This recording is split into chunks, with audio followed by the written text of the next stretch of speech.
bin sehr gespannt und um Sie alle zu belohnen, beziehungsweise weil wir das sehr zu schätzen wissen, dass Sie alle heute gekommen sind, haben wir Ihnen ein bisschen Schokolade mitgebracht und ein paar holländische Pepernootjes, die es eigentlich immer nur zu Sinterklaas gibt, aber die meine Kollegin hier aus den Niederlanden noch mal rübergeschmuggelt hat.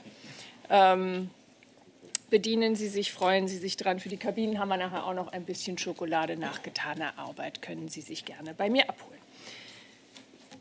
Dann will ich gar nicht viel ansonsten noch sagen, außer die offiziellen Kabinen zu bitten, die Relaisbögen hinterher bei der englischen Kabine abzugeben. Sie freut sich sicherlich über Feedback zur Relaisleistung. Und dann würde ich Ihnen, Anna-Maria, einfach gleich das Mikrofon freischalten, damit Sie unseren heutigen Gast, Ihren Bruder, vorstellen können. First of all, thank you very much, Mrs. Dingfelder-Stone, for having us here today. Ladies and gentlemen, professors, teachers, colleagues, and friends, it is my pleasure to introduce to you Tobias Pollmann, my brother. And since the presentation will be held in English, I decided to speak English too. Tobias is 28 years old, and he is currently working as a legal intern and as a research assistant at the law firm Rechts in Hamburg, Germany. He studied law at the Albert-Ludwigs-Universität in Freiburg in Breisgau, close to Germersheim.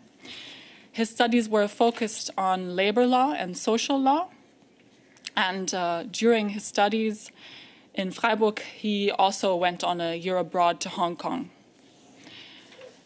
After concluding his studies about 2 years ago, he went on to take up a European Master's in Law and Economics, which was taught jointly by the universities of Hamburg, Rotterdam, and Haifa, Israel. And there he spent 3 months in each city. During his studies, he focused on behavioral economics, and he wrote his thesis on the Musterfeststellungsklage, the model declaratory action, which is the topic he's going to talk about today. After finishing his master's program, he started to work for Kolashnik und Partner, which is also a law firm in Hamburg, and he started to work there as a research assistant. While working there, he specialized in company law. As I have stated before, he has now moved on to work for the law firm Rechts, where he specializes in data protection law and labor law.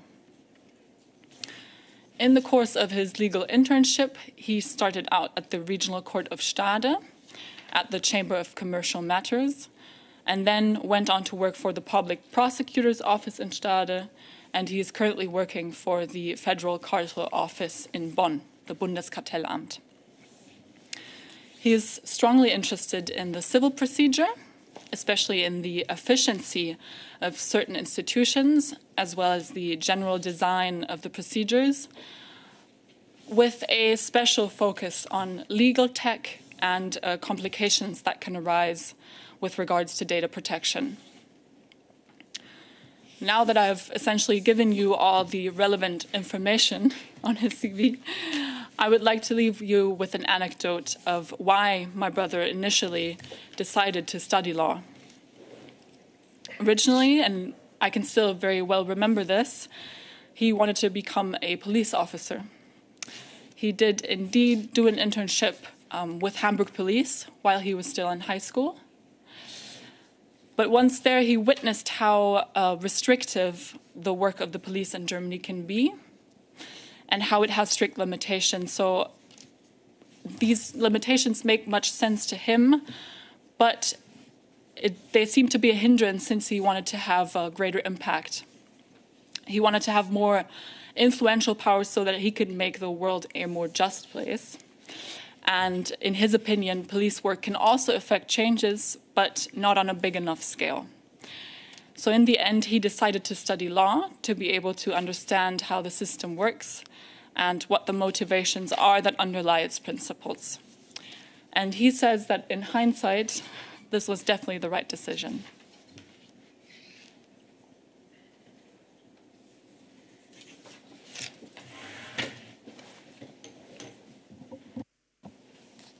Zunächst einmal herzlichen Dank, Frau Dingfelder-Stone, dafür, dass wir heute hier sein dürfen. Werte Gäste, werte Dozierende, werte Kommilitoninnen und Kommilitonen, liebe Freunde. Es ist mir eine große Freude, heute hier meinen Bruder Tobias Pollmann vorstellen zu dürfen. Ich werde diese Vorstellung auf Englisch halten, sie wird dann ins Deutsche verdolmetscht, weil auch die Konferenzsprache heute Englisch ist. Tobias Pollmann ist 28 Jahre alt und arbeitet als Rechtsreferendar und wissenschaftlicher Mitarbeiter für die Anwaltskanzlei Dirks in Hamburg. Tobias studierte Rechtswissenschaften an der Albert-Ludwigs-Universität in Freiburg im Breisgau, also ganz in der Nähe hier in Germersheim, und beschäftigte sich dabei ganz besonders mit Arbeits- und Sozialrecht. Im Rahmen dieses Studiums absolvierte er auch ein Auslandssemester in Hongkong. Nach Beendigung seines Studiums absolvierte er ein Masterstudium, den European Master Law and Economics in Hamburg, Rotterdam und Haifa in Israel. Er verbrachte dabei 3 Monate in jeder dieser Städte. Im Rahmen dieses Studiums beschäftigte er sich vor allem mit der Verhaltensökonomik und schrieb schließlich seine Masterarbeit über die Musterfeststellungsklage, die auch das Thema der heutigen Konferenz darstellt. Nach Beendigung seines Masterstudiums begann er bei der Anwaltskanzlei Kolaschnik und Partner zu arbeiten als wissenschaftlicher Mitarbeiter. Dort spezialisierte er sich ganz besonders auf das Gesellschaftsrecht. Und heute arbeitet er, wie ich ja bereits sagte, für die Anwaltskanzlei Dirks in Hamburg. Dort beschäftigt er sich vor allem mit Arbeitsrechts- und Datenschutzrecht. Im Rahmen seines Referendariats arbeitete Tobias außerdem beim Landesgericht Stade, spezifischer bei der Kammer für Handelssachen und danach bei der Staatsanwaltschaft Stade. Und nun ist er beim Bundeskartellamt in Bonn tätig. Tobias interessiert sich ganz besonders für Zivilprozessrecht und vor allem für die Effizienz der Institutionen und wie zivile Prozesse gestaltet sind. Ein ganz besonderer Punkt stellt hier auch für ihn Rechtstechnologie dar und welche Schwierigkeiten es gibt für den Schutz von Daten. Jetzt, wo ich Ihnen ein bisschen seinen Lebenslauf näher gebracht habe, möchte ich gerne mit einer Anekdote anschließen, warum Tobias letztendlich Rechtswissenschaften studiert hat. Zunächst wollte er nämlich für die Polizei arbeiten. Er hat deswegen zu Gymnasialzeiten ein Praktikum bei der Polizei von Hamburg absolviert. Aber ihm ist recht schnell aufgefallen, dass Polizeiarbeit doch recht limitiert sein kann. Er fand diese Einschränkungen zwar durchaus sinnvoll, aber hat für sich selber entschieden, dass er größere Auswirkungen erwirken möchte. Und das hat letztendlich zu seinem Entschluss dazu geführt, Rechtswissenschaften zu studieren und nicht bei der Polizei zu arbeiten. Und letztendlich muss auch ich sagen, dass das eine sehr gute Idee war. Vielen Dank.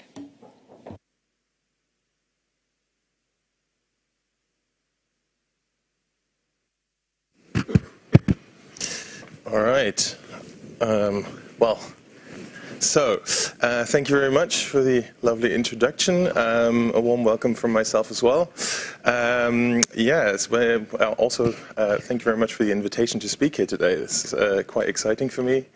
As you heard, I've snooped into about almost every legal subject matter there is around about, but today's focus is on the model declaratory action.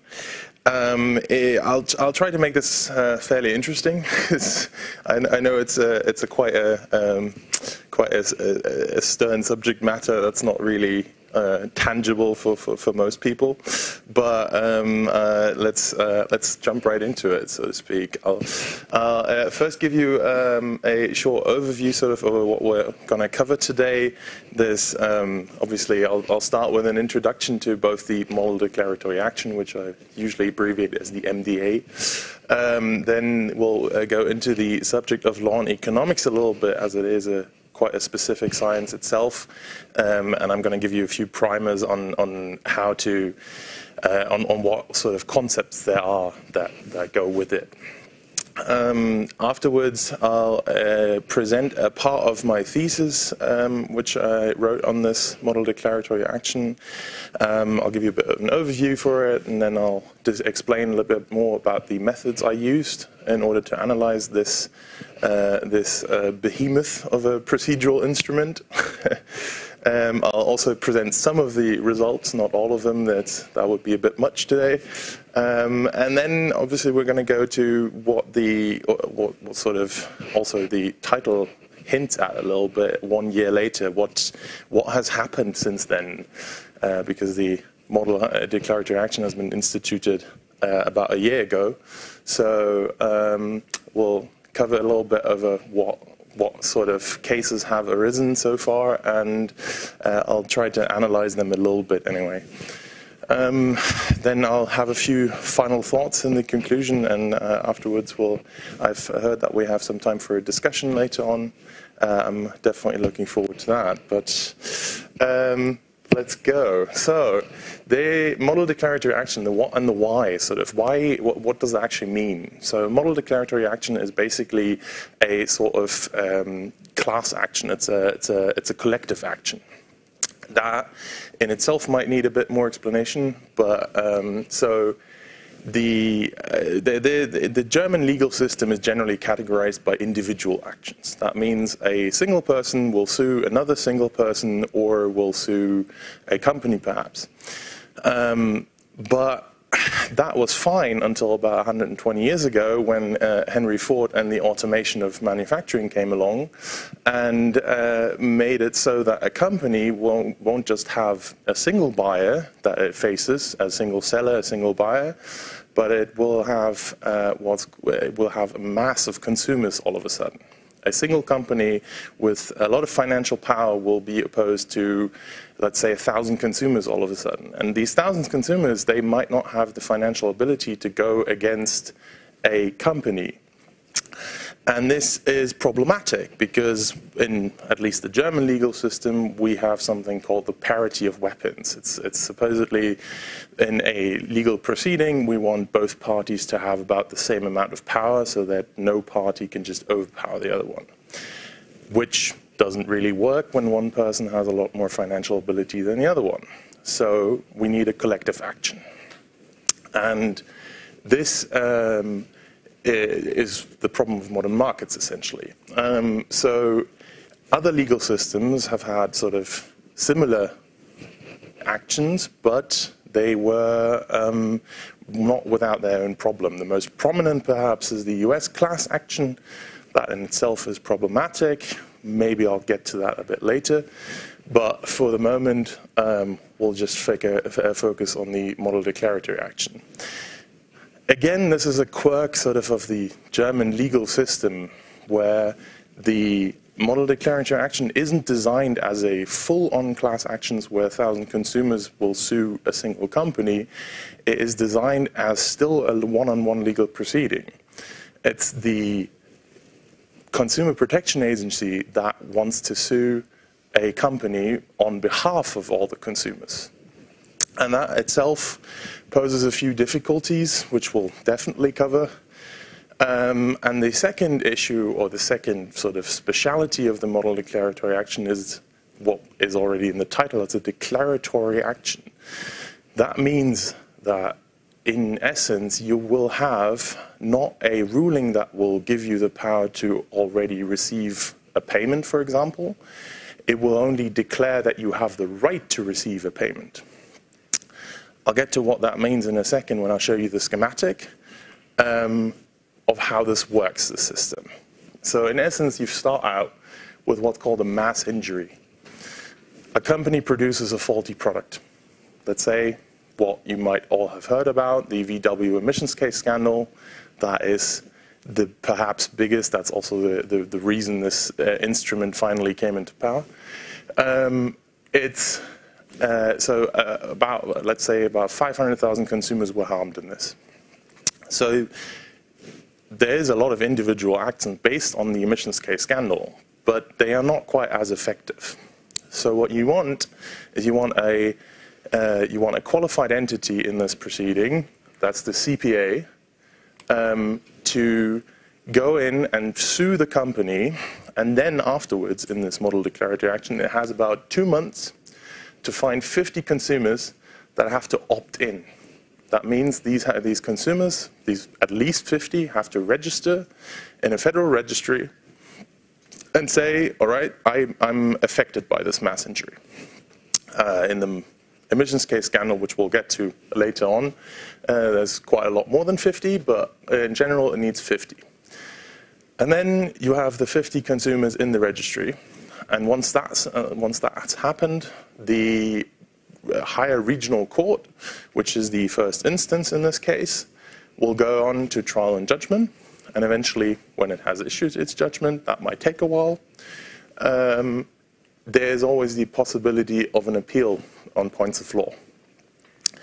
That means it'll go to the federal court, and that will take another, let's say, couple of years or something until it's finally finished. And the problematic part is this one here. So even with an appeal, or without an appeal, doesn't really matter, the individual consumer will have to go on and sue on its own. That means after the declaratory action or the declaratory ruling has been issued, the individual consumer will then go on and sue in their local court or in their higher local court, and has to seek payment based on this declaratory ruling. Now, there's one part sort of that makes this a little bit easier, not as hard as it sounds, because the lower courts are bound by this declaratory ruling. That means they don't have to decide on the points of law anymore. They just have to decide on the merits of the case. Is the case that's in front of me, does that fit to the declaratory ruling? Is that applicable? And once that is decided, they go on. Though, this is the but again, in law there's always a but. There's always one. There's no issue where it's just one sentence. And so the individual action itself is also open to all instances. That means the court might rule that there is a declaratory that the case in front of it goes on for the declaratory ruling, but that can still be appealed. So you'll have another instance, and you'll have another few months, and it all takes a long time. That's the basics of the model declaratory action. I'll now go a little bit into the law and economics part of it. So in essence, it's a relatively new field of science. It was popularized in basically the 80s and 90s. It dates back to about the 50s, I think. There were some sort of tries or some early occurrences of a legal analysis, of an economic analysis of the law way back about 300 years ago or something. But there might be a couple of books you've heard about, The Nudge by Richard Thaler and Cass Sunstein, or Thinking Fast and Slow by Daniel Kahneman. Those are some very popular books in the recent years that might have come across you, but they stem from this science. It's also known as the economic analysis of law, not just law and economics. And basically what it does is it employs economic tools to analyze legal norms. And it's important to note that economics is more than just markets. Economics is behavioral economics. It's the question of how does an individual behave in limited resources. Also, legal norms are a bit more than just laws. They are also, for example, a religion. That's also legal norms. So this is quite a wide field, and basically you can apply economic tools to analyze almost about every sort of regulatory approach. What does that actually mean, though, applying economic tools? Essentially, I'll give you a short example of US mandatory minimums. That's something you might have heard about. Mandatory minimums are in drug cases in the US where a judge is bound by a case in front of it. It'll say, once you carry, for example, X amount of cocaine, you get X amount sentence. There's no way that the judge can deviate from this. This is what's called a mandatory minimum, and you'd also call that a mandatory rule, as opposed to what are called default rules. Default rules allow for a bit more flexibility. Default rules allow for a judge to deviate.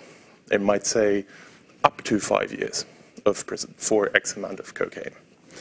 And so this is quite an interesting field of application, because the economic implications that arrive out of this default rule or this mandatory rule are quite different. It allows for more efficiency, perhaps, or in other cases, a mandatory rule might be more efficient in itself. Another example would be insurance availability. It's so-called the allocation of resources that usually happens allows for insurances. So suppose I want to travel somewhere, I don't know if I might get sick. There's an insurance for that. It's called travel insurance. And travel insurance itself is based on the fact that we live in a world with risks, and these risks sort of need to be mediated. They need to be alleviated, and that's why we have insurance. It's very basic. I'm not here to talk about insurance, obviously, but it's just as an example. So it's an efficient method, essentially, to evaluate the impact of norms and laws. And there's varying degrees for it. Essentially, you might have the traditional economic analysis, which is more based on rational actors. That is part of my thesis as well, so we'll get to that. There's, for example, public choice, which analyzes a bit more how, for example, how elections work. There's also behavioral law in economics, which, as you heard, I specialized a little bit in. That is also a part of my thesis, so we'll get to that. I'll present to you two problems now that are sort of very central to both the thesis and in general for the study of law and economics. We'll start out with the principal-agent problem. Stephen Chevelle actually aptly sort of summarizes this a little bit. It says, one party, the principal, enjoys the outcome of the activity of the other party, the agent. The description may seem to apply to any relationship where only one of the parties directly influences the probability distribution of the outcome. That might need some explanation. Essentially what it is, so imagine the following example. You'll go to a lawyer. You want him or her to sue on your behalf. And the lawyer says, all right, I'll do this. You give me your case materials. Done. You have no way of knowing if this is a good lawyer or a bad lawyer. At sort of in a bad world, essentially. I mean, obviously, you might have an idea of it nowadays, but sort of if this was the first time you've been to a lawyer, you have no internet, no nothing, you don't know anything about it, you have to rely solely on this lawyer's actions. The lawyer is the agent, you are the principal. You are the one who enjoys the outcome of what the lawyer does.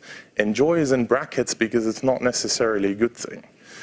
The probability distribution here means that essentially the lawyer will influence what might happen. The probability distribution is always just, it's basically the probability of an outcome will be influenced a little bit. And that's essentially the principal-agent problem. There is quite a bit of mediation for this. Nowadays it's not as difficult. Most of the economic literature has solutions for these problems. I just wanted to present it to you first because it is playing a role in the model declaratory action as well. Rational apathy is the second one. That is fairly easily explained. The potential benefit of an action is lower than the cost. It essentially means I'm too lazy to do this. There's nothing much more than that. Let's say the following example, quite easily said. Let's say you borrow €1 from your friend, and then you move overseas. Your friend will not pursue this euro. Might have to text, might have to call, might have to do a bank transfer. That's too much work for €1. So what you do is you say, nah, it's fine. That is rational apathy. You are owed €1, but you're not going to pursue this. And this is applicable to basically almost any situations where you don't want to pursue a €5 charge from a phone company because calling them is always an issue. But that is essentially the problem of rational apathy. There's a few solutions to that as well. Some we might get to in a bit, but that is the definition here. Now, behavioral law and economics is a bit more focused on the individual. It analyzes a bit more what an individual might actually do. Traditional law and economics goes from the rational actor model, someone who does a cost-benefit analysis in the first place. But the behavioral law and economics employs some insights from neuroscience and psychology, which is much more appropriate and much more realistic, so to speak, than the rational actor model. And it's the field where also these books that I mentioned earlier come from. Exactly. Let's move on. So the thesis itself. This is now where it gets a bit more interesting. I had 4 elements to my thesis, which was obviously an overview of the MDA. I've already given to you that. I did a traditional law and economics analysis, a behavioral one. I also compared the German model declaratory action to the US system. That I won't do today because that would overflow this talk, but I'll give you a bit of a shorter version here. We have 3 actors to be identified in this model declaratory action. It's the consumers, there's the Consumer Protection Agency, the CPA, which is the plaintiff as well, and you have the companies. Companies are defendants. And we have conflicting interests here. So basically, consumers seek a bit more redress. They want to overcome their rational apathy. They want to be more active, or at least they should be more active in order to provide deterrence for the companies. The CPA has a bit more special incentives here because it doesn't really adhere to what you might call a classic rational actor model because it is barred from making a profit. So in essence, it can't sue in order to make money from it. It has to sue for something else. So I called this a sense of justice and also an acquisition sort of new members and funding because that is sort of a secondary mode for them to receive some more funding. And the companies obviously have an incentive to produce or manufacture the best product based on a absolutely cold and clear profit cost analysis. And that sort of includes potential liability as well. When you manufacture something, you don't just include the pure costs of labor and material, you also include the cost of liability. What might happen if I fail, or what might happen if I have a faulty product? I have to account for that beforehand. If I don't put some money besides in order to cover these costs, then eventually I'll fail because there's no one who's perfect and there's no product that's without fault. So that's what you have here. The cost-benefit analysis includes this potential liability. Quick reminder on the process: mass injury, qualified entity files an action, consumer registry goes full, trial judgment, maybe an appeal, and individual consumers sue for damages. All right. I essentially use two methods. I already mentioned this, the traditional law in economics and the behavioral one. Why did I do this split? Why didn't I do one or the other? I wanted to present what is a holistic view, essentially. I wanted to go a bit deeper into it. I wanted to have first a grand scale, sort of, which is the traditional law and economics review, and the behavioral insights sort of complete the picture and make it a bit more realistic in terms of the individual actors that are in this, that are part of this model declaratory action. I wrote down here, individual chaos weaves into order. It's a bit, you know, yeah, it's a bit high strung, sort of. But what it basically means is that sort of traditional law in economics, or traditional economics in that sense, governs what I would say is the broader scale. So while the rational actor in itself doesn't exist, the homo economicus, it's called, the individual isn't actually governed by rational impulses, it's irrational. The traditional economic analysis works on a grand scale of markets because for some reason sort of a lot of irrational actors make up a rational actor itself on a grand scale. So that's where this comes from. Anyway, let's move on to some of the results here. We have the consumers at first. I'm going to do this a bit in order. So consumers, CPA, and then the companies. No, I think actually I may have switched that around. But anyway, consumers first. The problem is sort of the follow-on action here. That is the biggest problem for the consumer because when you enter into the registry, that's free. That doesn't cost you anything. So you might enter on your own. But I assumed that when a consumer might be a rational actor,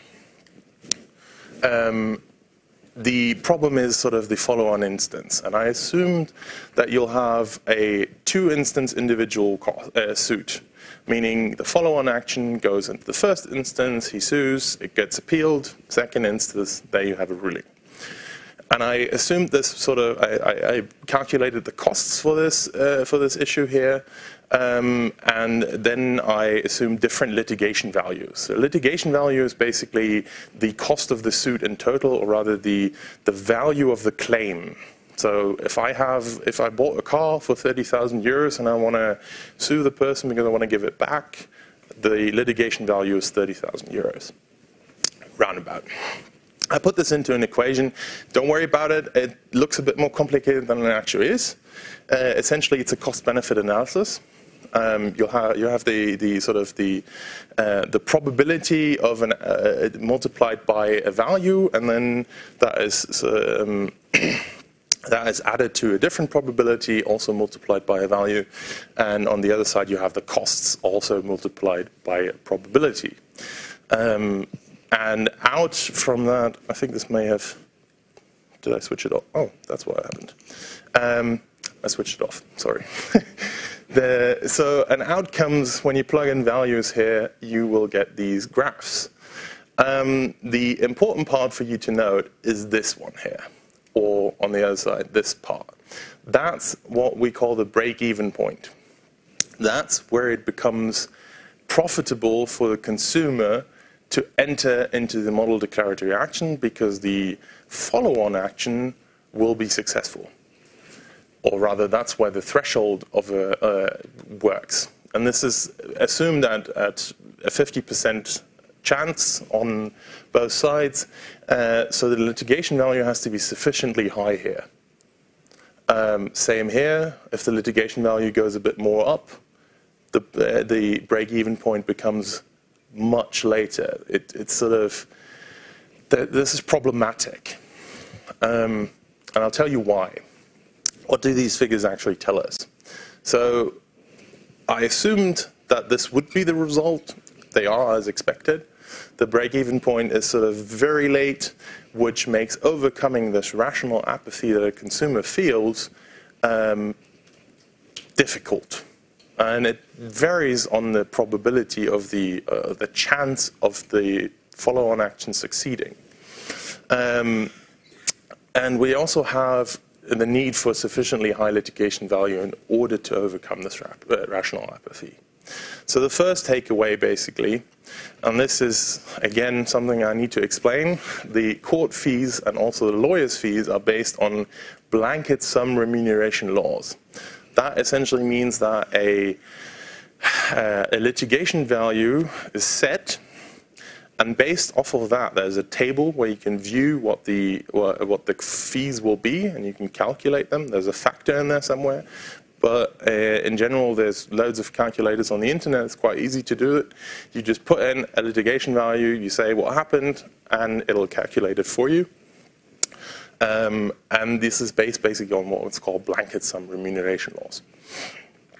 And these are a problem here, because in the follow-on action, as I mentioned before, the workload for the court is fairly decreased. It's not the same as if you would sue on your own without a model declaratory action beforehand.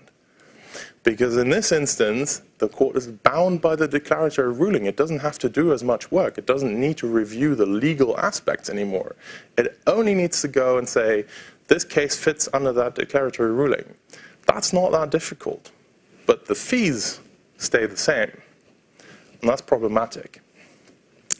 So what you can see from before is that the litigation value needs to be sufficiently high, and that may be the case in some cases, as in the emissions case scandal, where you have cars at other value. But imagine the following. You bought a toaster for €50. Are you going to do a model declaratory action based on that faulty toaster? I don't think so. I don't think anybody will do it. But that is what an issue is. That's a low-value claim. That's a low-value claim for where a CPA might file, but no one will register because it's much too high costs to recover and to go on and sue on your own. A problem that isn't captured by my equation is the principal-agent problem. The CPA is the agent. The consumer is the principal. The consumer doesn't know how good the CPA is, but it's not as problematic as it sounds. We'll get to that a little bit later on as well. I wanted to say real quickly that you have a remedy, a classic remedy. It's called signaling, whereby a CPA might signal it's better than others. Very easy concept. But this isn't as problematic as it may sound, sort of. We'll get to that when we get to the CPAs. First, we'll do the companies. The companies have a different problem, or pose a different problem. When a company behaves problematic, when it produces faulty products and isn't held accountable, that is a problem for social welfare. Social welfare isn't meant in the sense that you get a handout. Social welfare is meant in the overall welfare of society. And if that will suffer if individual interests aren't protected. Individual interest in this case, I bought a faulty toaster. I want to have my money back. But I'm not going to get it because I am rationally apathetic. I don't want to sue. It's much too high a cost for me to sue. Even though I'd win and would get my court fees back, I'd still need to sue. And I need to put up the money up front. And that's much too high. So social welfare suffers. Money is lost, essentially. A company isn't held to account because it can produce a faulty toaster and no one cares. It's obviously a bit overstated, but you get my point. So what we want to have is we want to deter them from wrongdoing. We want companies to either settle really quickly when they made a faulty decision, or we want them to not make that decision in the first place. We want to deter them from wrongdoing. The assumption here, again, is a rational actor, which is much more apt for companies than it is for individuals. Because companies actually make a cold, clear decision based on cost-benefit analysis. And that might be an intentionally or negligently faulty produced product. This equation, again, is a cost-benefit analysis. Don't worry about it. Sounds a bit more complicated than it is. This is the results, though. And this is what I predict in the first place as well, that this model declaratory action will not deter a company from ever doing wrong or from making a settlement in court, because this is their gain. The straight line is what they calculated they will gain from producing a faulty product. It's about, I just plugged in a value, I'd said 100,000 euros what they gain. The potential loss from a model declaratory action will, at different probabilities, so with different chances, never reach, well, once here and here a little bit. But with a lower probability, it will never reach it. This is 100% probability for the model declaratory action to be successful up here.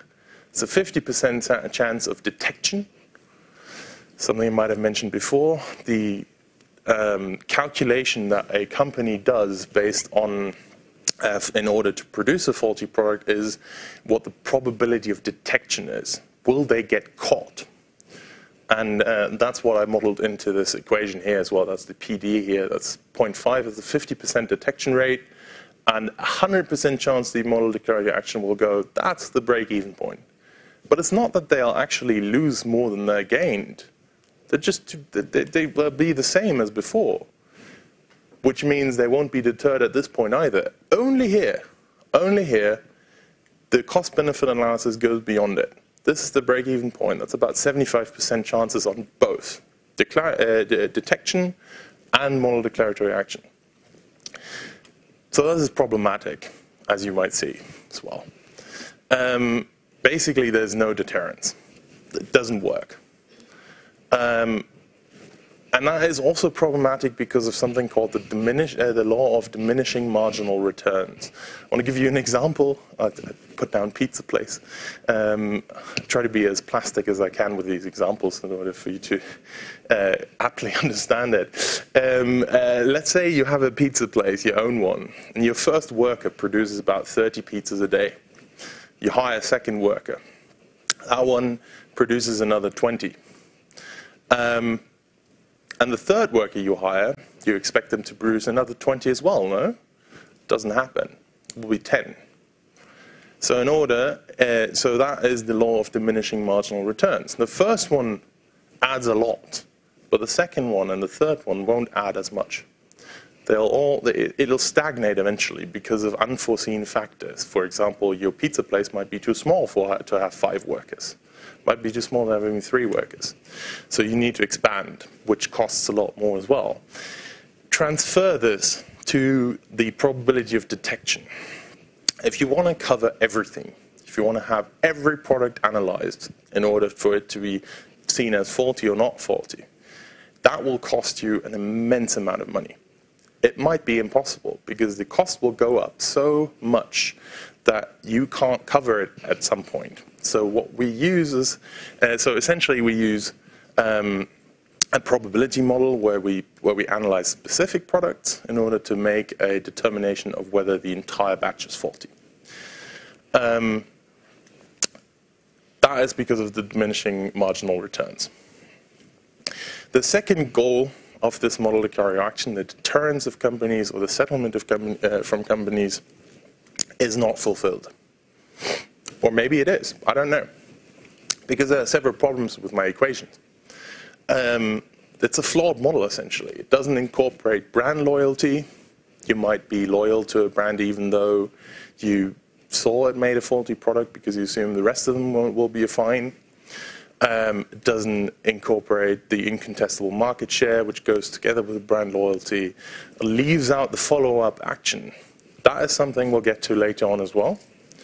And it's also because of problematic damages laws in Germany. So essentially what we have is a differential hypothesis. That means that in German damages law, you will only get what damage you actually incurred. Doesn't go beyond that. In the US, there's something called punitive damages.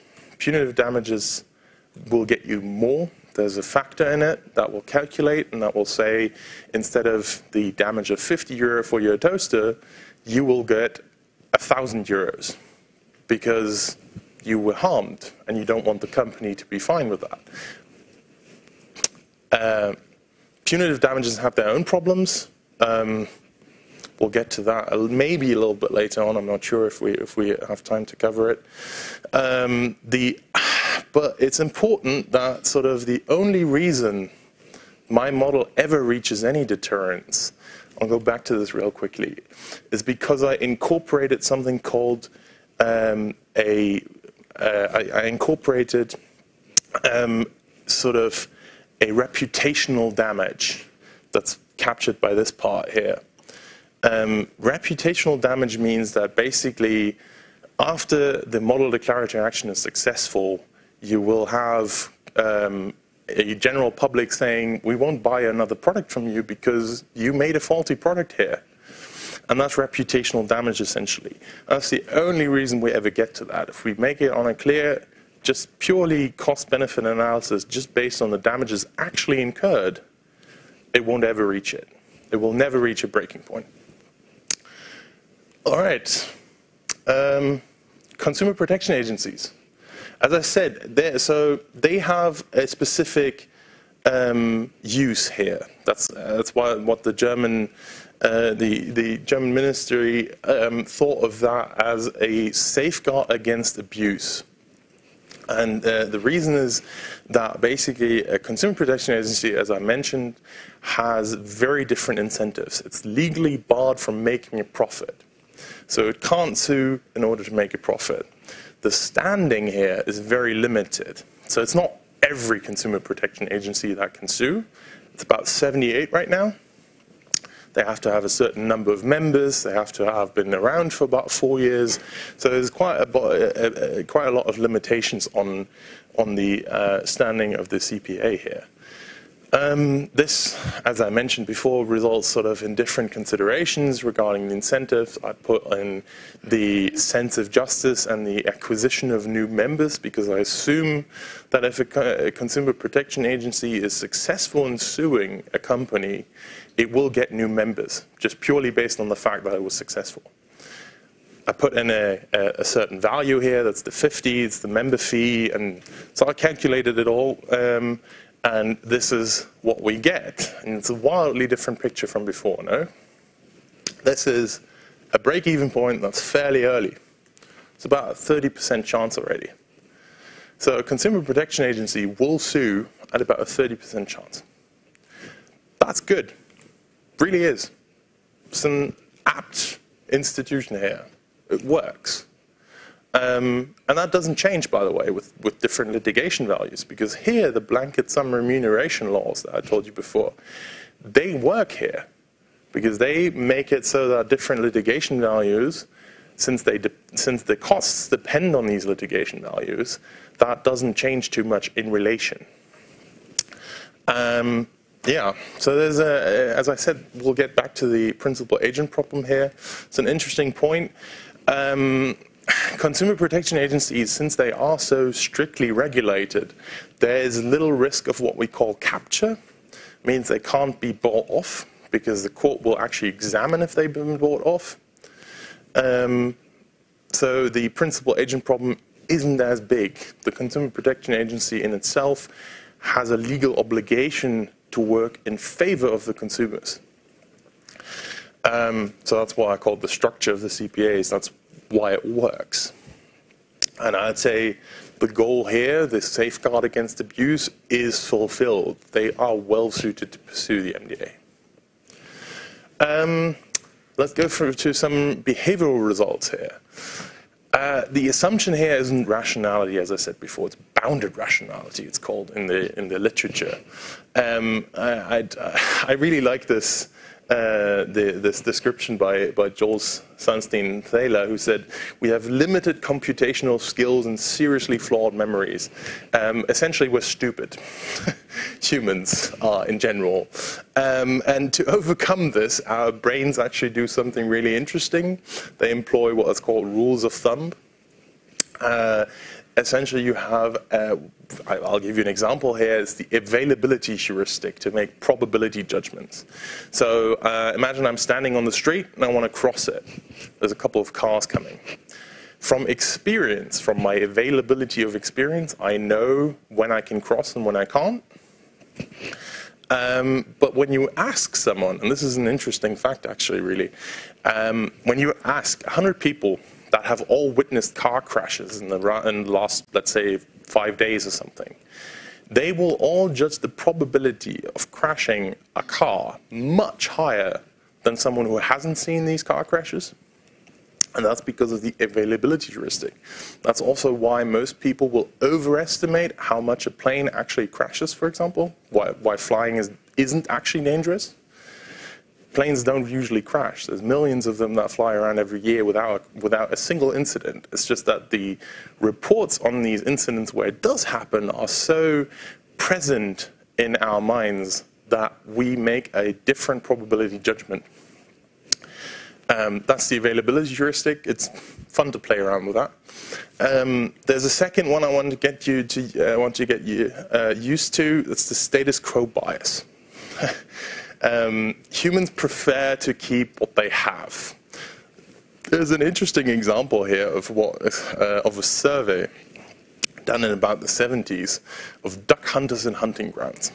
There's two guys who asked a group of duck hunters 2 questions. The first one was, if you have a hunting ground and you want to, and someone wants access to it, how much do you want to sell it for? What's your willingness to sell? And the willingness to sell was based on about $1,044 for access to these hunting grounds. And then they reposited this question. They reframed it. They said, how much would you be willing to pay for access to these hunting grounds? The same group. I said about $240. This is what is called the status quo bias. I have something. I value this more than I would when I want to have it. Because it's just, it's a very interesting mechanism. We call that the preference not to diverge from initial allocation of rights or wealth, essentially. If I have to give up rights, it costs you more. If I want to acquire them, it costs you less. There's a third concept that's quite interesting, or that's really important here, is risk aversion, risk neutral, and risk seeking. It's essentially, people can be categorized into one of these 3 types, really. There's a fourth, doesn't matter, I don't want to get into it. But this is generally speaking, someone is either risk averse, they don't want to take too many chances. Someone's risk neutral, they take an even chance. And someone is risk seeking, they take bad chances. So let's say a risk-seeking person takes a 35% chance of something happening, where a risk-averse person will never take it. Because they say, this is too dangerous for me.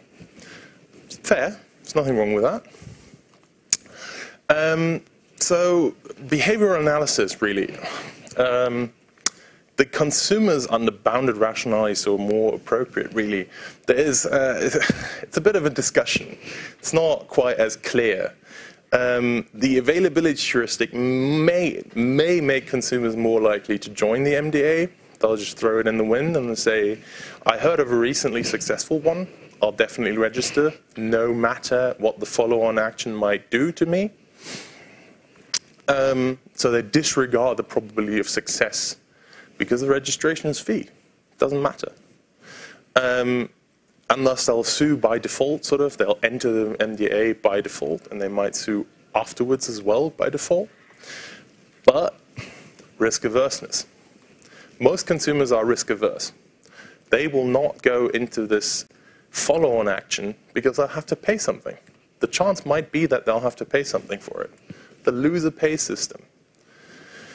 Consumers may also be less likely to pursue follow-on actions based on this. So we have 2 differing results here. It might be that the availability heuristic pushes them towards it. It might be that the risk averseness pushes them away from it.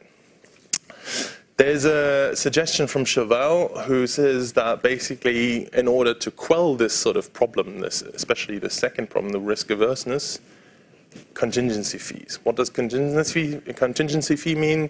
Essentially, it's what the US system has. You go into court or you want to sue someone, the lawyer says, I'll only take a fee if we win. That's a contingency fee. This is actually not allowed in Germany. We don't have it. It doesn't exist. But we might be able to think about it possibly. Yeah? This is also an open discussion, so might not be a bad idea to have it in for certain instances at least. For a follow-on action, for a model declaratory action, perhaps allow it. That's possible. But as of yet, we don't have it. It's legally barred. But it might mitigate sort of the risk averseness especially.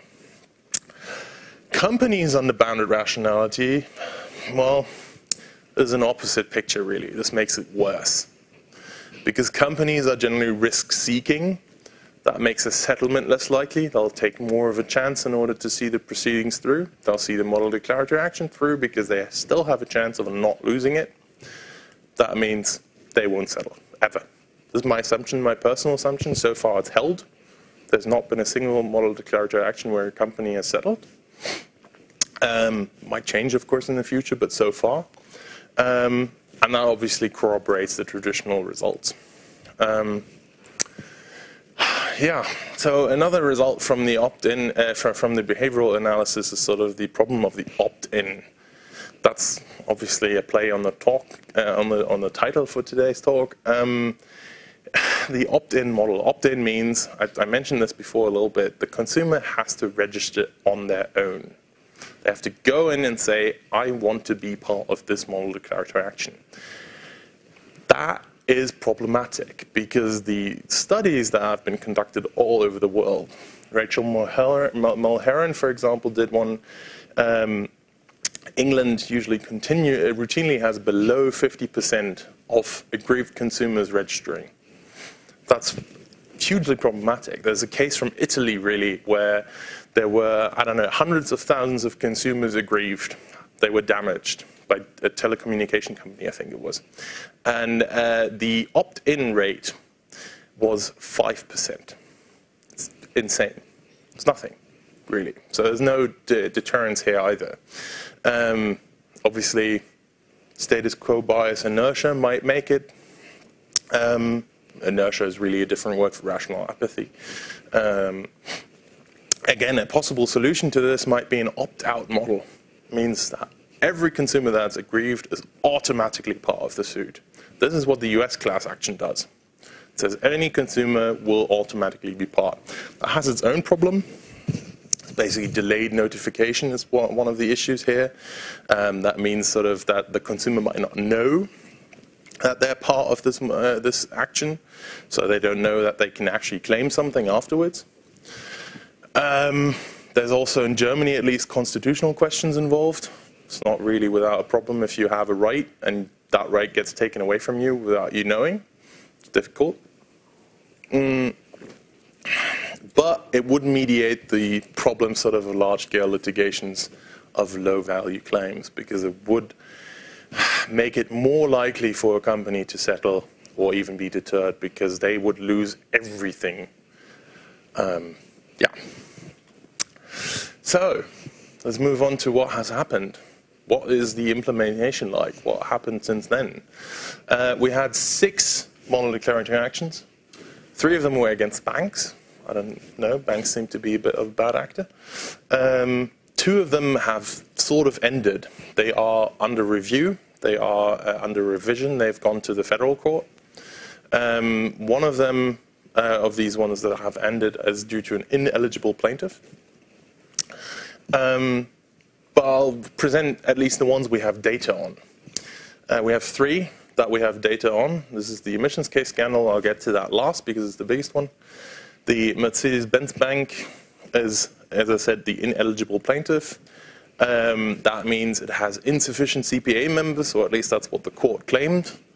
So dismissed the suit on procedural basis, which then went on into revision to the federal court to decide whether that is actually the case. And you had the Maximanual Immobilien GmbH. That's an interesting one because it's a bit different than what I've presented so far. And for the other 3, we have no data available. So nothing has happened yet. They've been filed, but nothing else has happened. Let's go for the Maximanual case here. That has been successful. It's also under revision. It's also gone to the federal court, which again is what I predicted that all of them will do. But it's a negative model declaratory action. That means it doesn't seek a payment. It seeks to negate a payment. Meaning the Consumer Protection Agency sued to say what you claim, you company, is wrong. You can't claim this. And that's really interesting because it sort of leaves out the follow-on action. You don't need it after.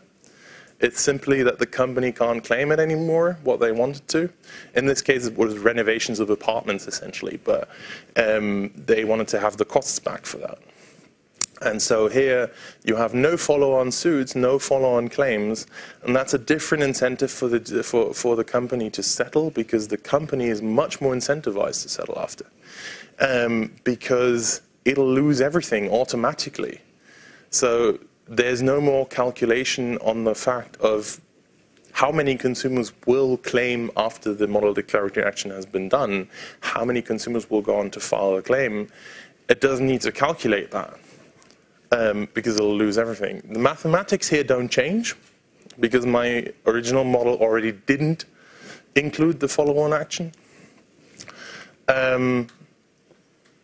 Doesn't change. The assumption of the thesis was already full payout after the model declaratory action, which is unlikely in positive model declaratory actions. It's the case in negative ones.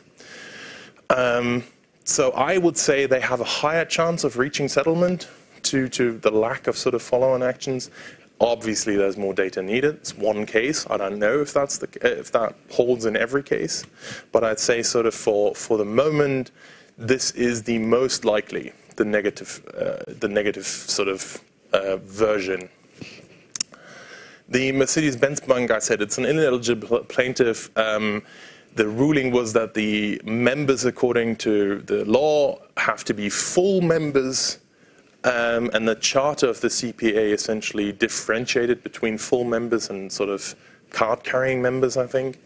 And that's a bit of a problem here because we don't fully understand the legal requirements. Not everything is clear, which again results in uncertainty for plaintiffs, especially for consumers. Do I register? Do I pursue my own? And now the emissions case scandal. This is a really interesting one. You have about 450,000 consumers that have registered, or 400,000, I'm not sure, something around that. And we don't know if they are all eligible because the registry isn't public. And there was an emblematic exchange on Twitter by Klaus Miller is the head of the CPA who is pursuing the emissions case scandal, and he commented essentially on what the lead lawyers for VW said to a newspaper, and he said that basically since they don't have an insight on how many consumers registered or what claims they registered with.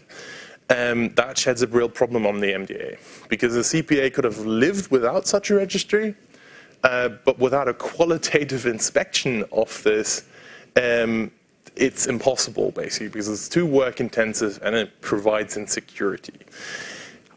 What does this mean? Basically, the registry is intransparent. I said that already, but it's problematic because the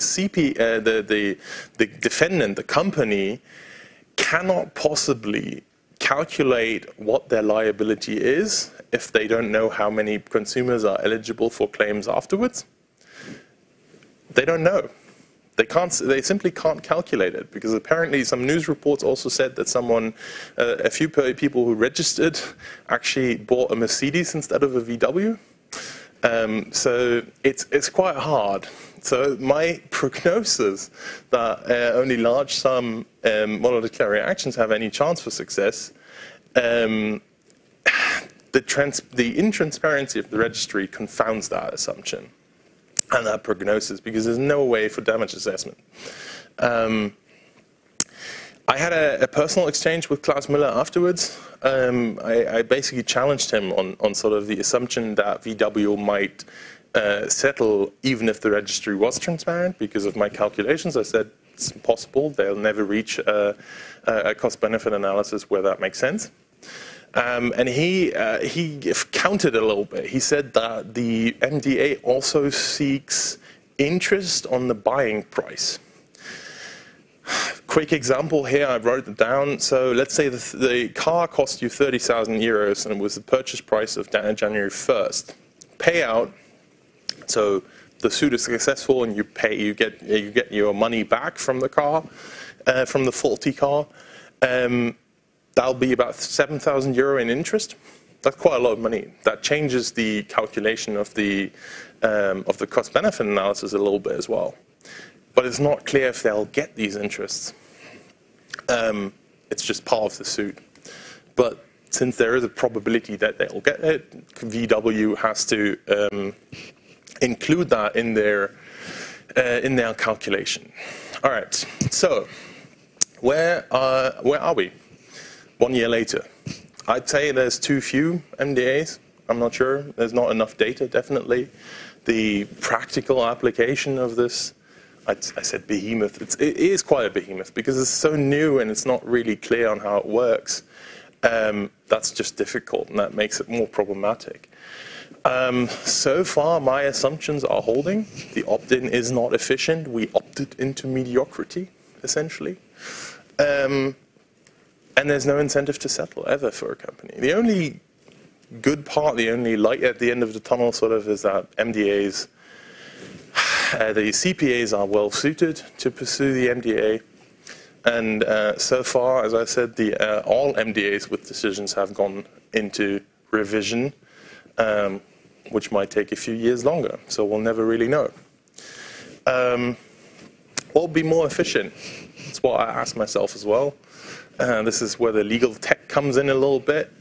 That I'd say incorporate modern technology a little bit more. So if the registry itself can be qualitatively assessed by, for example, an algorithm that says this case fits, this one doesn't. This one's so wildly out of the question that we just throw it out. That's possible. It's just not instituted yet. That might work. I would also say, despite the constitutional questions, we should at least consider an opt-out model. Just in order to have much more effective deterrence, or alternatively, if we don't want to do that, then we should at least, if we still rely on individual claims, on civil law pursuits, we should still at least consider punitive damages, maybe not that high as in the US, but at least something, so that companies will be effectively deterred from from manufacturing faulty products a bit more. I mean, as I said, it can't ever be 100% clear, but it should be at least a little bit less profitable to manufacture something faulty. So, thank you for listening. I know this has been quite long. Yeah, I invite you to ask questions, definitely. I want to thank you very much for keeping your attention up, and, well, thank you.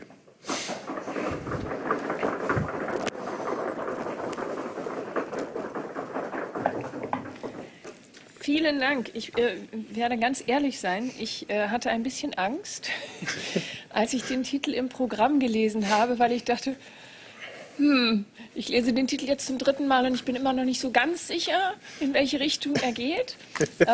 Und ich bin außerdem mit einem Juristen verheiratet und weiß deswegen, wenn es da ans Fachliche geht, dann sitze ich manchmal nur noch da mit glasigen Augen und nicke.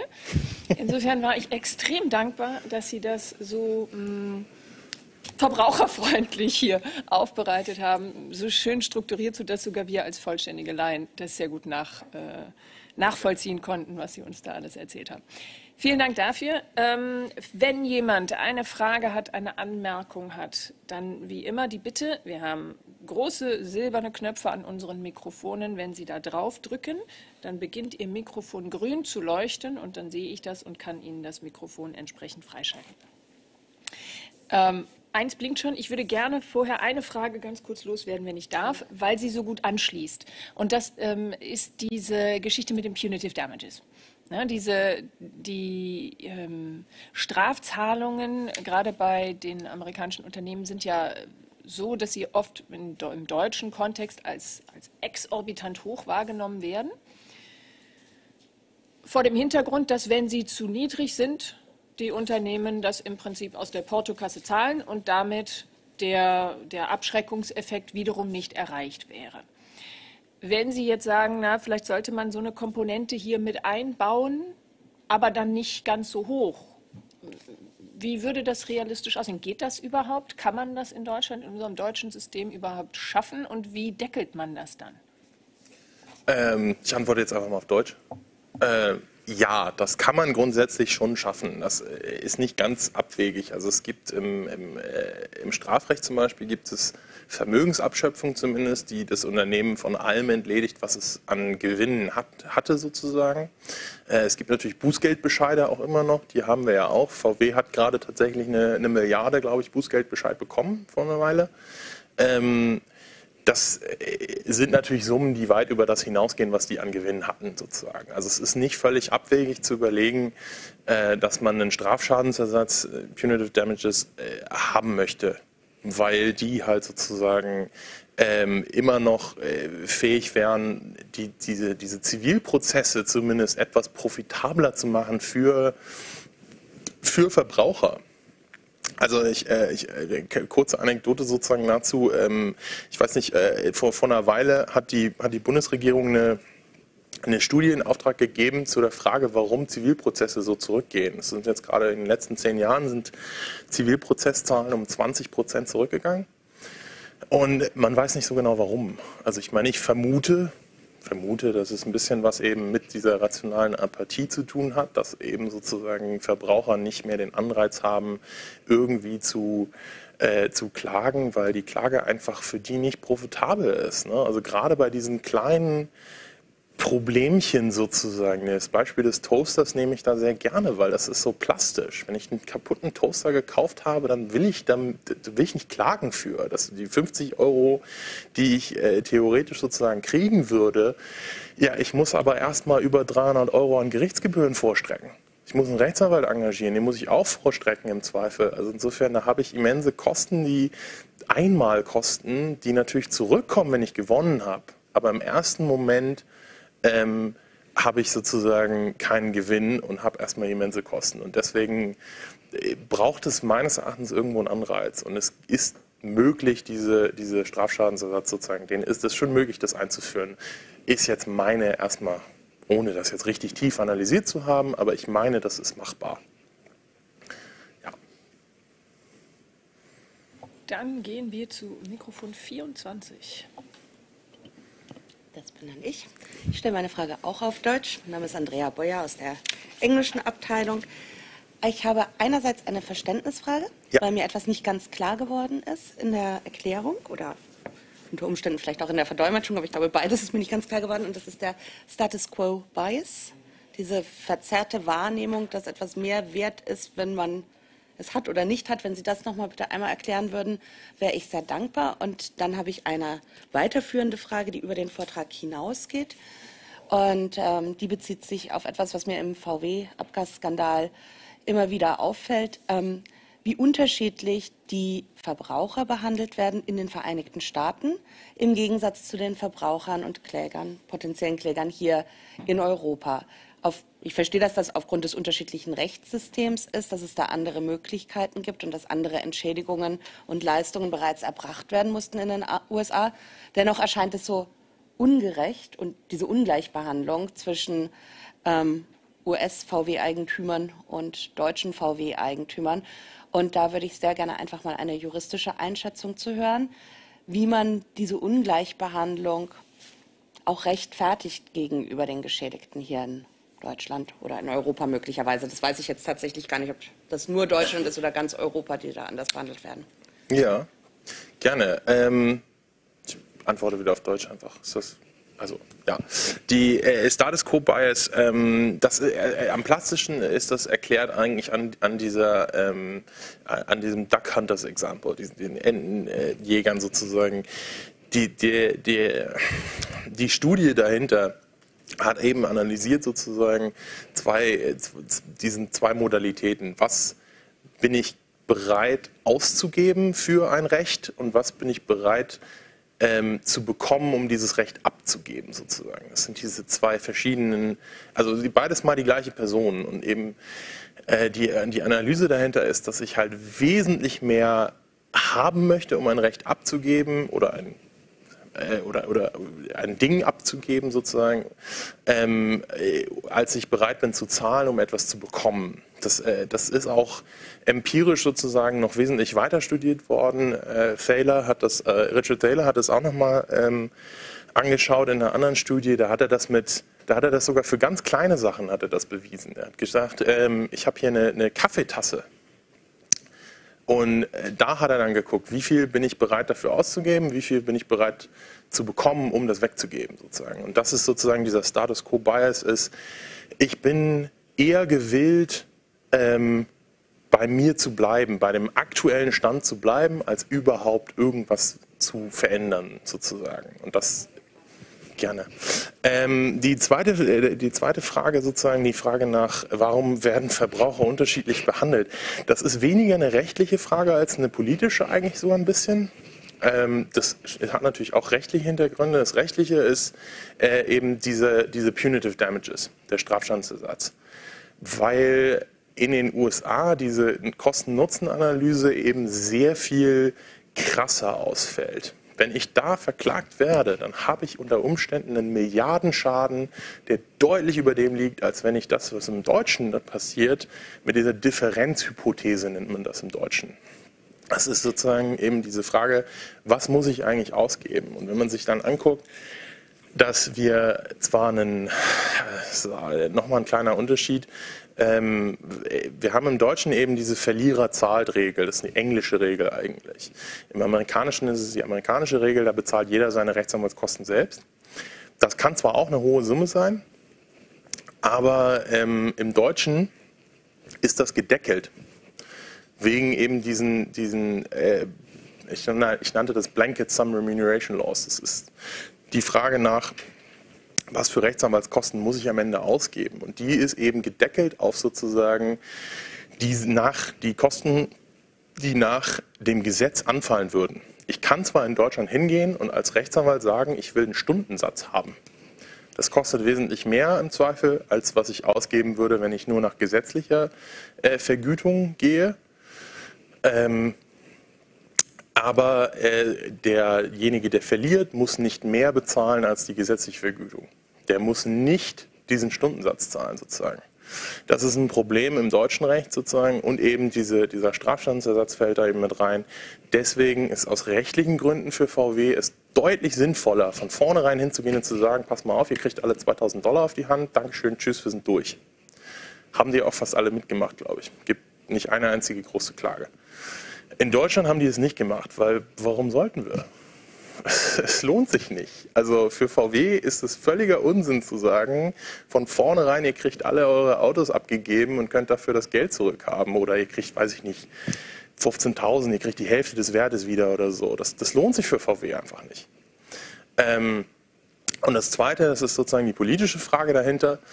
Die Bundesregierung hat natürlich ein gewisses Interesse daran, dass VW nicht zu viel Geld bezahlen muss, weil halt einfach extrem viele Arbeitnehmerplätze dran hängen. Es ist also sozusagen der Unternehmenswert in Deutschland ist natürlich etwas größer als das Interesse an vielen kleinen Klagen sozusagen. Das ist so ein bisschen der Hintergrund. Ich schalte es dir nochmal frei. Vielen Dank für die sehr einleuchtende Erklärung. Das war sehr hilfreich. Gerne. Sie hatten ja auch den Reputationsschaden erwähnt.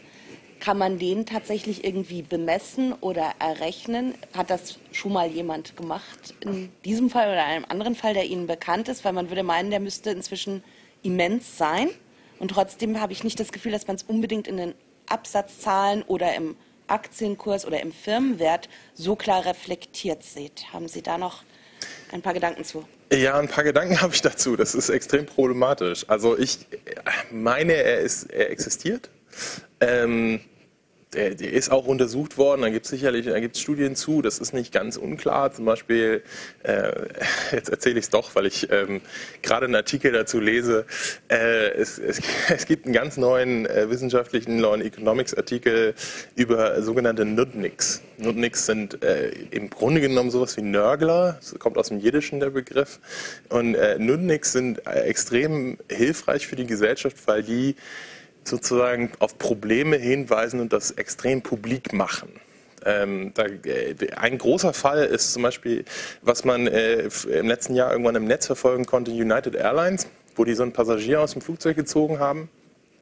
Das wäre überhaupt nicht publik geworden, wenn es nicht einen Nudnik gegeben hätte. Da war nämlich dabei und hat das gefilmt und hat es dann auch noch im Netz publiziert danach. Und das ist der wichtige Punkt. Er hat eine große Aufmerksamkeit gemacht. Und United Airlines hat einen extremen Einbruch im Aktienkurs erfahren danach. Das ist Reputational Damage. Das gibt es auch in vielen anderen Varianten sozusagen. Da gibt es ein paar Beispiele für. VW ist da ein interessanter Fall, weil VW hat das nicht gehabt. Es ist völlig faszinierend. VW hatte keinen oder kaum merkbaren Reputational Damage, fast gar nicht. Ne? Also überhaupt nicht sozusagen einen großen es gab natürlich einen Dip im Aktienkurs irgendwie, aber das hat sich relativ schnell wieder erholt. Ich weiß es nicht. Das ist mir fern. Das kann ich nicht erklären, muss ich gestehen. Weil das irgendwie so, ja, die haben es einfach überlebt. Kommt vor. Vielleicht ist das diese Unternehmenstreue, von der Sie dann vorhin gesprochen haben, die so tief sitzt, dass man da gar nicht mehr rauskommt. Wir haben noch eine Wortmeldung von Mikrofon 19. Ja? Ja, ich bleibe beim Deutschen mit einer Frage, die mich eigentlich umtreibt. Und da würde ich jetzt gerne wissen, was der Jurist darauf zu antworten hat.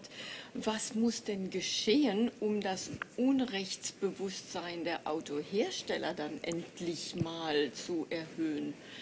Also, ja, wir wissen alle, die denken nur an Geld. Ich verstehe ganz persönlich auch nicht, warum die Autohersteller mit mit der Arbeitsplatzkeule dann immer wieder kommen. Denn es gibt Gegenstudien, die sagen, die Autos richtig umzurüsten, richtig umzudenken, hätte die Ingenieure beschäftigt und hätte auch in der Produktion keinen einzigen Arbeitsplatz gekostet, weil die Autos eben entsprechend umgerüstet worden wären. Mhm. Also diese Keule, mit der wird sofort gedroht, aber die existiert eigentlich vielleicht gar nicht in diesem Maße. Und also braucht es da ein anderes Gesellschaftsmodell oder braucht es jetzt, was sagt der Jurist, braucht es da einfach nur extrem hohe Strafzahlungen und Sanktionen, um etwas zu ändern? Und je höher aber die Strafzahlungen und die Sanktionen, desto regulatorischer wird wieder unsere Gesellschaft. Das steht dem Liberalismus entgegen etc. Also wo sehen Sie denn die Lösung? Ja, das ist ein Problem, genau. Also dieses Problembewusstsein, das basiert viel auf dieser rationalen Apathie von Verbrauchern, dass sie halt sagen, es ist uns letztendlich egal. Ich glaube nicht, dass man da mit einem, ja, wie soll man sagen, mit einem größeren Unrechtsbewusstsein das unbedingt lösen wird, weil Unternehmen sind nun mal keine Gutmenschen in dem Sinne, sozusagen in Anführungszeichen. Es ist ein Unternehmen. Die möchten Profite scheffeln. Das ist jetzt ein bisschen despektierlich gesagt. Unternehmen haben auch viele, viele wertvolle sozusagen Aspekte, viele Vorteile, die es mit der Existenz von Unternehmen gibt. Deswegen will ich da nicht wie soll man sagen, zu angreifend gegenüber einem Unternehmen sein. Es ist einfach, die basieren nun mal auf einer Kosten-Nutzen-Analyse irgendwo und da braucht es meines Erachtens einfach wirklich ganz klar härtere oder größere Strafen. Also das, was das Bundeskraftfahrtamt jetzt gemacht hat mit der Milliarde Strafschaden, Bußgeld, das ist schon sinnvoll. Das ist ein guter Anreiz. Wenn das konsequenter wäre, das kann man ganz gut parallel im Datenschutzrecht irgendwo sehen. Da gibt es ja auch viel diese Diskussion sozusagen. Unternehmen X hat wieder, weiß ich nicht, einen Datenleck gehabt Millionen Verbraucherdaten sind wieder im Netz gelandet oder so. Die DSGVO ist da zum Beispiel sehr schön designt. Die hat eben diesen Umsatzstrafaspekt. Soll heißen, in der DSGVO ist das Modell so gemacht, dass eine Aufsichtsbehörde ein Bußgeld am Umsatz bemisst, letztendlich. Die haben natürlich noch Abschläge also die müssen nicht immer gleich aufs Volle gehen, aber das ist sozusagen 20 Millionen oder 4% vom Umsatz. Weltweiten Umsatz. Das kann ganz schön viel Geld sein. 4% vom Umsatz ist richtig viel. Und je nachdem sozusagen. Aber das ist ein ganz schlaues Modell, weil das so ein bisschen mehr Freiheit lässt, als wenn ich einfach nur sage, das, was ihr an Schaden gemacht habt, das müsst ihr jetzt wieder gut machen. Weil wie gesagt, diese Berechnung, das Problem ist da immer die Lücke. In Verbraucher werden nicht alle eben aufgrund rationaler Empathie dagegen angehen. Unternehmen können das berechnen. Die können sagen, ey, von den 100% Schaden, die wir jetzt haben, davon gehen maximal 70 raus. Jetzt berechne ich noch die Rechtsanwaltskosten dazu, kommen ja um 90%, lohnt sich. 10% Gewinn, haben wir gemacht, passt.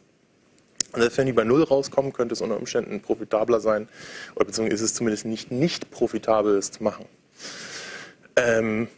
Insofern, das würde das ein bisschen schieben.